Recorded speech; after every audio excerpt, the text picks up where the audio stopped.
right. All right.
Jason is from Duncanville and his interests are green tips.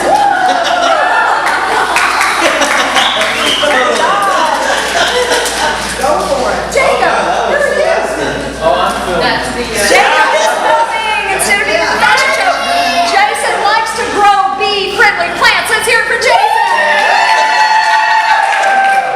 Next we have the dynamic duo, the Colemans. We start with Linda, whose age is undetermined. She lives in Oak Cliff. She is singing and running around. Let's hear it for Linda.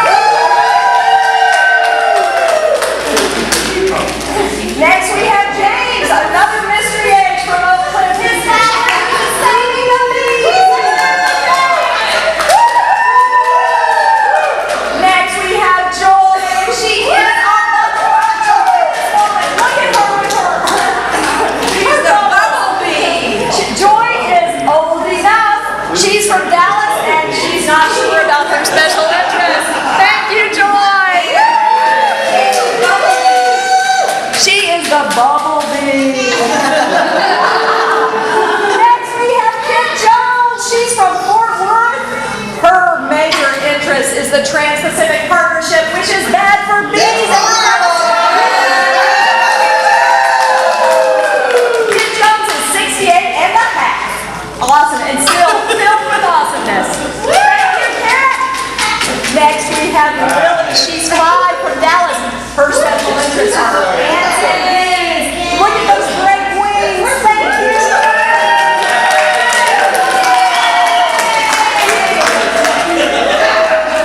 Next we have London Sosa. She's 7 from Dallas.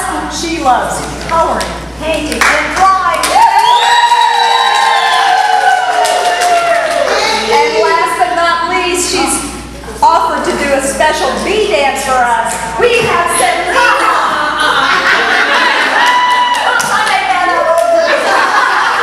We have Selena from Oak Cliff. Her special interests are taxes and shoes. And let me tell you, she's got some good ones. Thank you, Selena. Everybody hang out for the bees. Oh, what about Marjorie? I'm sorry. Back here we have Marjorie. Marjorie's 52. She lives in Dallas. She wants to buzz off to Europe permanently. And we're all going with her.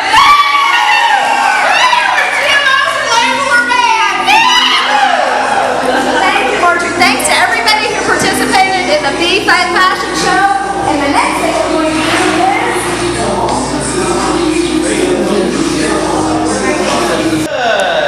You might have noticed on your table either a fake dollar or this. These are both Green Tip Guy marketing materials, I guess you could say. One of the big questions I've gotten is why I focus on my materials about saving money.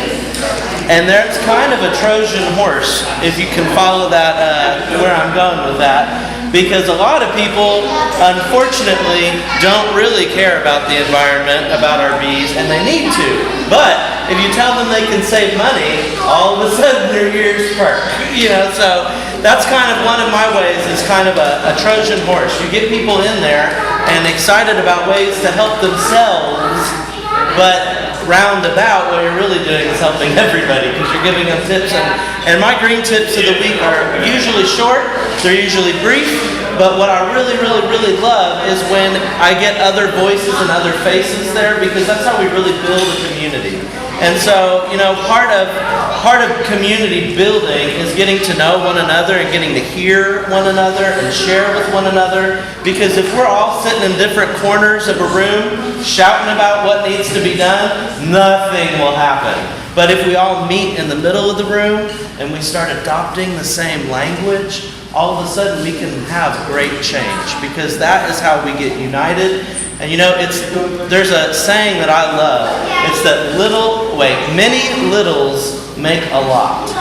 And really, through Green Tip through Green Tip of the Week, what I think is it's like a simple solutions for a better world. Because there's not really this big giant like cannon we can fire off that's just going to make everything better. But there are 1 million plus little tiny things that we can do every day. And so it's really just about encouraging each other to do that. So before the end of the day, if you have something you'd like to say for a Green Tip of the Week, I'd love to film it and share it, because that's what I do. And I just, so I hope that y'all would, you know, help that, and let's grow as a community. The Texas Honeybee Guild.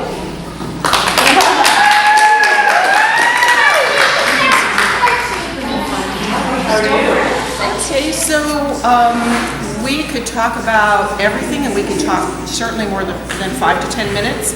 And I might just ask questions that you might have that are really pertinent, because Ask the Beekeeper happens. I do want you to know that we are here to serve the honeybee and all of the pollinators. Our native pollinators are just as much in jeopardy. Our bumblebees actually take the hits harder when there's sprays in the city. And we do know that there were just this weekend, I think there were 11 different places that were being sprayed. So we don't think really maybe about our beetles, we may not be thinking about our butterflies. When we're looking at the honeybees, we're really looking at kind of, I consider high totem, but that's just from my perspective because I am all about honeybees. But I have friends that are taking their places, everyone, along the pollinator spectrum. And by the time we get to lizards and bats and all of the others, it is a spectrum, and it's a spectrum of saving our ecosystem. If we take out that swath and we're actually spraying and killing our natural predators of the mosquito, what we're doing is that we are taking down what nature gave us as a force of immunity, just like in our bodies when we take antibiotics. We cannot take out our allies. The allies of the honeybee actually are those that eat the mosquitoes. So if we just look at it and we start educating and seeing how these systems work, we're going to come out in full form to keep our water clean, because if we have runoff that comes from the chemicals and it's the middle of summer and our bees go out of their home in the morning to get their water just like our pets have fresh water, my chickens, I change the water every day. If what they have is a concentrated pool from runoff from a sprinkler system that's been on, and the sprinkler system is creating perhaps more mosquitoes, there's chemicals in that, the puddle will get smaller, it's more concentrated, my bees will get their drink of water, they will go home, and everybody will be very sick, and some of them may die depending on what was being sprayed around the night before.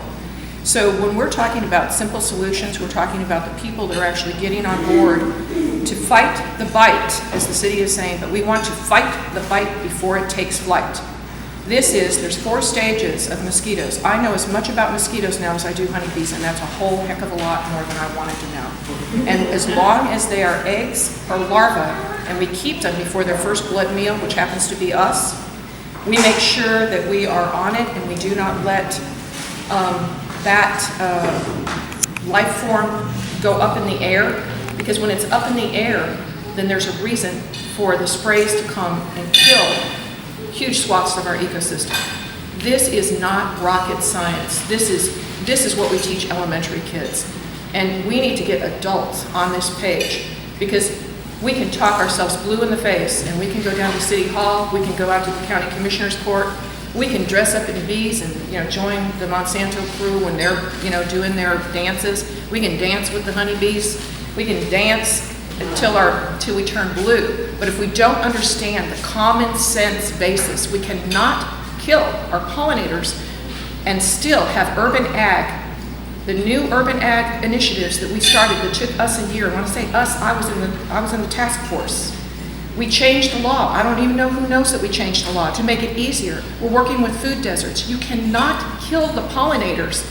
That would be if you have your foot on the brake and the foot on the gas and you're calling yourself green. There's something really, really wrong with this equation. And it takes more than me fanning the pheromones as just one person, or even all of you that have been our supporters for as long, because it's a big metroplex. And it's not just Dallas, it's all the municipalities. This is the Milagro bee yard wars.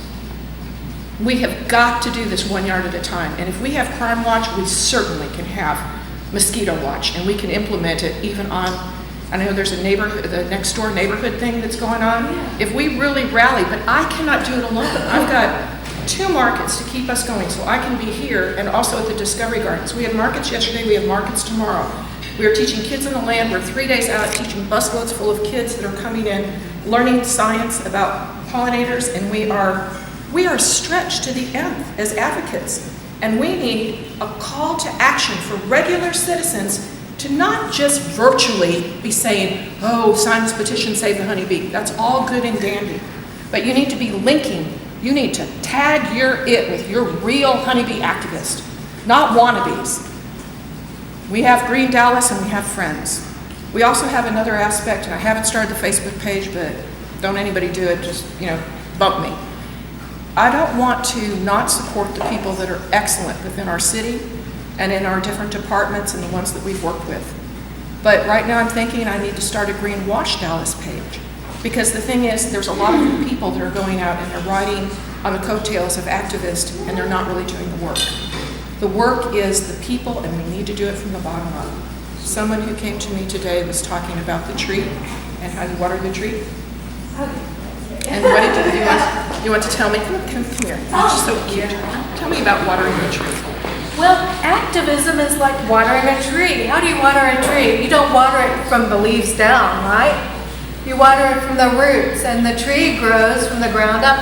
And that's how activism happens 1 yard at a time. If we all start planting our own lettuce and our own vegetables and using backyard apiaries, then we'll change the system 1 yard at a time. So I'm probably overthinking very much, my new friend.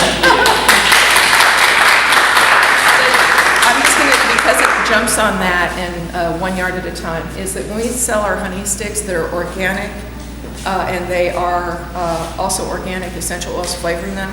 All honey sticks are not the same. All honey is not the same. Get to know your activist beekeepers that are holding the line, like our nutritionists and the people that are on the GMO front lines, or no GMO front lines.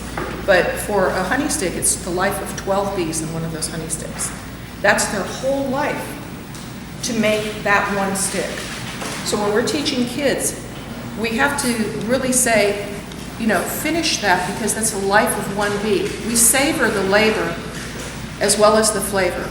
We have to savor the efforts that are going forth of putting this thing together, which is absolutely because we have master photographers. We have people here that are so talented and gifted just in this room that we are a dynamo. We just have to be all aligning in our efforts and know. You can smell the hive. You know who your friends are. You can smell them. We have the same pheromone gland. We're all a team, and we need to keep teaming, and we need to hold together, because if we don't, we will surely make a product. So thanks a bunch.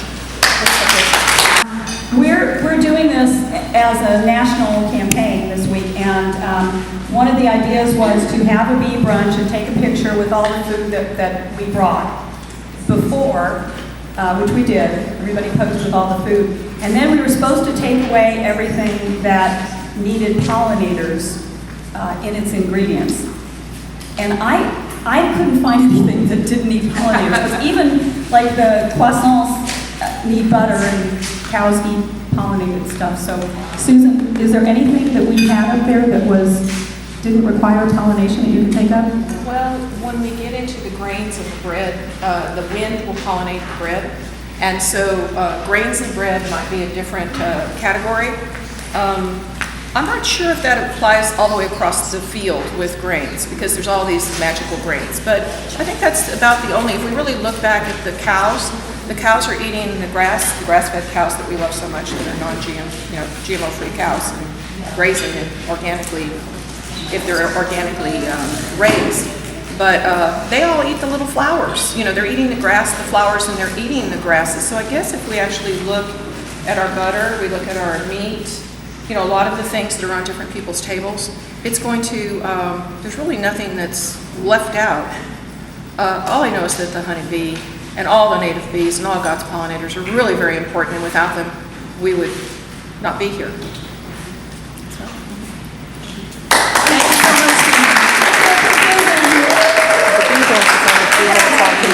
Yes, sure. I even looked at the vegetable tray and I couldn't even find a vegetable that wasn't one that was pollinated. So I guess we don't have to take the second picture. Okay, Cindy Freeling has something to tell us. Cindy? Hello. If y'all don't know me, a lot of people do. I'm a nutritionist and a gluten-free cooking instructor baker. Since 1982, I start the trend, I don't follow them, and one of the organizers of March Against Monsanto. I just wanted to add just a few facts about some of the other products we get from bees, not just our wonderful honey, which, by the way, there was some Texas Honeybee Guild honey in that blueberry crisp, Susan, so thank you very much for that. Thanks. So there's a couple of ingredients that we get that a lot of people are really not that familiar with. Bee pollen. Bee pollen is made by very young bees, and it takes a very long time for them to make it, and our honeybee keepers collect it. It is considered a whole food. It's a complete food, and almost half of its weight is protein, but it's protein in a very usable form, which means it's available to your body. Proteins are made up of amino acids. There are 8 essential amino acids. That means you have to get them out of your food because your body cannot make them. There's 22 amino acids. Bee pollen has almost all 22 amino acids. It's a complete protein. It's very high in B vitamins, specifically folic acid, which is very important.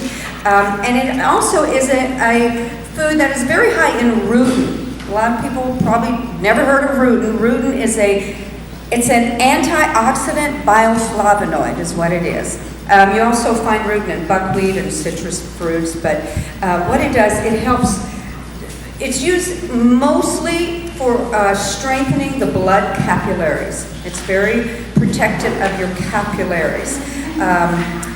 Rutin has been used in a lot of different studies, helping with different allergies. It is being used, and there's some studies going on where it shows it helps with diabetic retinopathy, which has to do with losing eyesight for people that have diabetes, because the rutin actually has some control over how the glucose goes to your eyes. So rutin is a very important bioflavonoid that's very high in bee pollen. The other nutrient is bee propolis. Bee propolis it's a sticky, waxy substance that the bees, they collect different little, whatever they can from the plants, whether it's from leftover sap and little buds, and they collect all these little leftover ingredients from plants, and then they mix some of their own kind of juices, and then they create this wax, and what they use it for, several reasons, but they cement their hive with it. The hive has all sorts of cracks, and they do use bee wax for very large cracks, but for the smaller, they cement the whole hive with bee propolis, and one of the reasons is to keep out bacteria and viruses out of the hive, to keep the hive safe. I mean, unfortunately, they have a lot of outside forces going against them now, as we know, but that's what they use to keep the hive safe. And so we can take bee propolis in a capsule form, in a liquid form. I even have some from a beekeeper. It's the still hard, sticky stuff.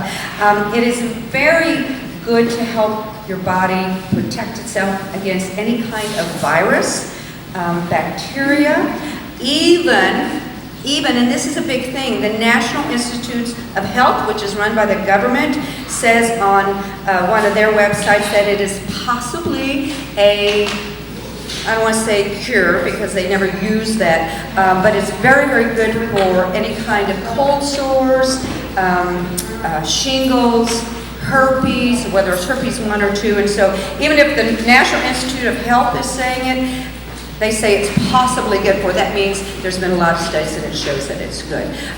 So it's very good if you're in the winter, if you're prone to getting colds, sore throats, coughs. You can get formulas that have B-propolis in it, or you can take it by itself. The liquid. So it's a very, very all-around product, and there's a lot of studies that actually show it can help stave off or prevent certain cancer tumors. There was one study with rats that showed it actually prevented them from getting breast tumors. So there's a lot of things you can use the propolis for. We need it. You can get propolis gum. It's also very good for oral health. That's why it's in a lot of toothpaste and mouthwashes. So anyway, I know we're running short of time and I want to go, but I just want to go over briefly some of the uses of the bee pollen and propolis because we need our bees and we need all their products, plus our food. Thank you. Woo, freestyle!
regular. Oh, yes, absolutely. 12-hour road trip to Houston and Waller County and back to do a light brigade action last week, and for Sandra Bland. And I'd like to thank Joel. Is Joel still here? Well, I'd like to thank Joel for manning the sign-in table for the whole time. Yes. And Ernest for doing the electronic stuff. And Ernest, where are you? Ernest. And Ernest is doing it now, so with the bee banner. So bee dance, group picture, and then what else? And then whoever wants to can stay and help us do the dishes. And then I'm going to try to do everything first. And thanks to this one. And let me say this. And then after we do the dishes, whoever wants to go with Dana and me to, is it Ace Hardware we're going to, or the other, whichever one's the closest, we're going to go over there and present a letter to the manager. So that's it. And Ernest? Let's come shake our stingers and do the honeybee. And we're going to face this way. minutes, I promise. And so everybody get behind me. We're going to Here for doing our videography. Thank you, Allison. Let's give it a Thank you to all the speakers. And the real beauty of this event is that it doesn't end here. If you did not get a letter to take to ACE and True Value, please come to me. I've got a few more left.